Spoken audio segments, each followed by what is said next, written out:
everybody, this is Alchemist2 and I'm back up with another anime review. I just recently watched Kyokai no Katana, and of course we have Mirai in the very center, and Aki, and Hiromi, and I can't remember the name of the girl on the left.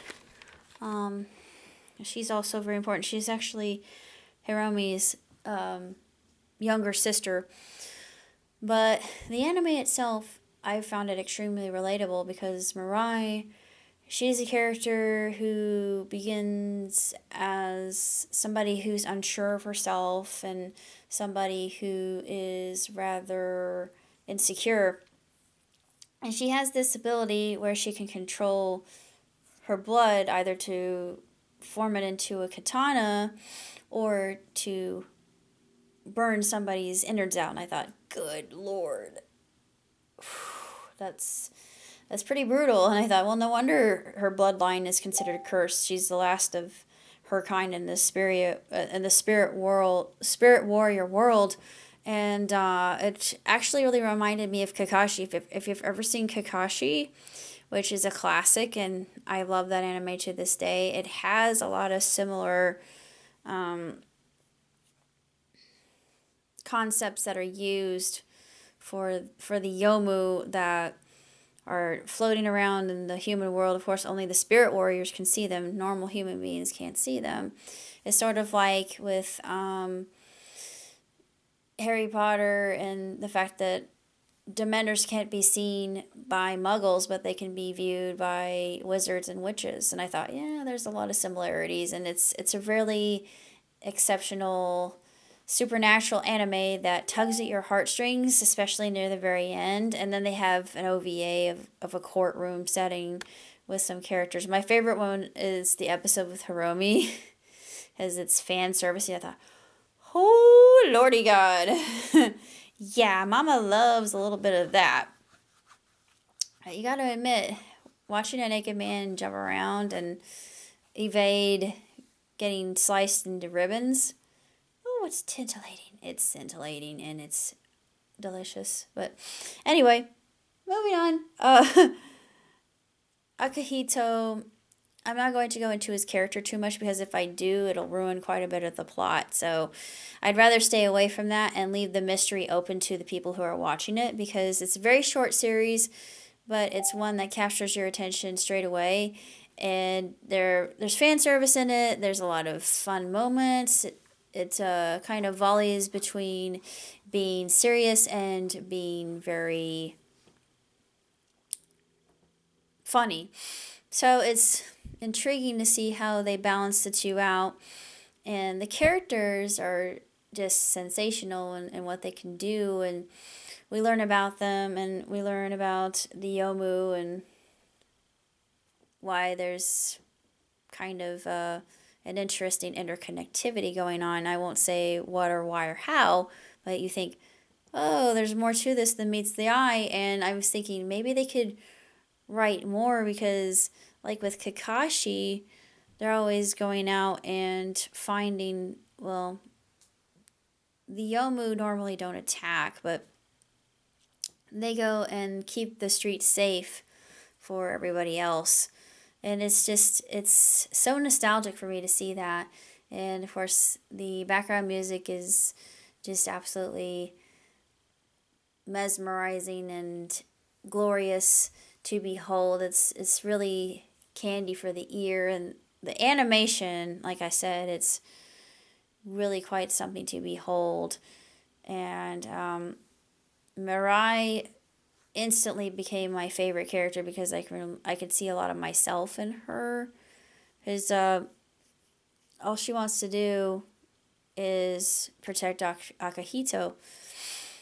And you see something blossoming over time, and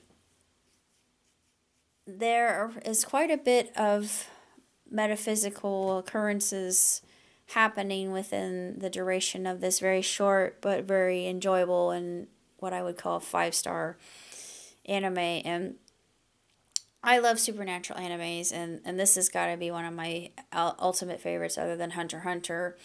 And Yu Hakusho and Yugen Kaisa are Phantom Quest Corps. Phantom Quest Corps is very short, but it's also old school and one of my favorites. And to this day, I'm never going to forget feeling like Miss Ayaka when people didn't understand what I was talking about. Like, what? They were just looking at me like, okay, you're weird.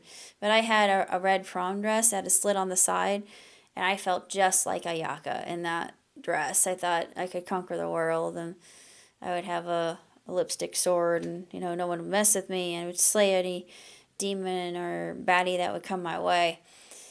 But I like I really enjoy Mirai because she's very flawed, and she doesn't like to be around people because she's just so afraid of hurting somebody again. And they actually go into that backstory why she is so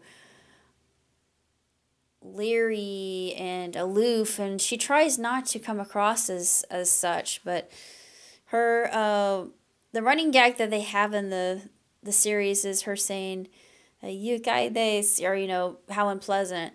And it's so funny because she even says that in the OVA.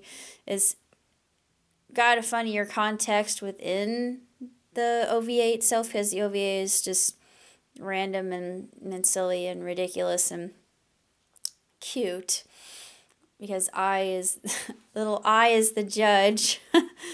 And they're all chibis. Of course, the characters that are being tried are not chibi in size. That I thought, that makes no sense. But as far as logic is thrown out the window with OVAs most of the time, and this is no exception. All in all, as series go, it's way too short. I wish it was longer. It's one that will capture your heart and just give you a lot of motivate. It really motivated me. I thought, you know what, I can become really badass like Mirai does later on in the series, and just prove my worth as far as somebody who has merit and impact. And that's what I really want to do, and I'm figuring that I'm really doing that right now. Of course, it's all going to come to pass. It's taking a while for me, I guess. I'm a late bloomer, but I know it'll happen. I have all these dreams that I know that are manifesting themselves. That's all I got to say about Kyokai.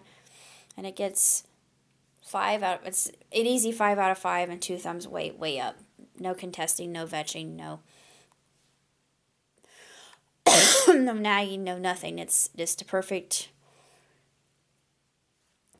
stellar, phenomenal anime that I think anybody could watch.